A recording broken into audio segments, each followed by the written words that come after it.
كرة ملعوبة الآن في وسط الملعب، محاولة كامل حميشة، هذه خطيرة خطيرة، المواس، جول جول!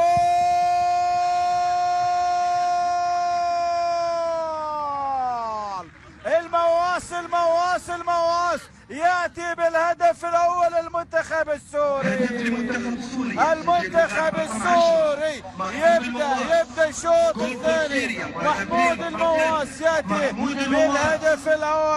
بالهدف الأول يتقدم المنتخب السوري. وهنا لاعبي المنتخب السوري يسجدون سجدة شكر لله بعد الهدف الذي سجله اللاعب محمود المواس. لاحظ الكرة الماضية ما كان فيها تسلل، انطلاقة وسرعة، وبالتالي يحطها في المرمى ويسجل له الهدف رقم 11 له في المباراة رقم 67 للمواس لاعب في بلجيكا، ويسجل الهدف الأول.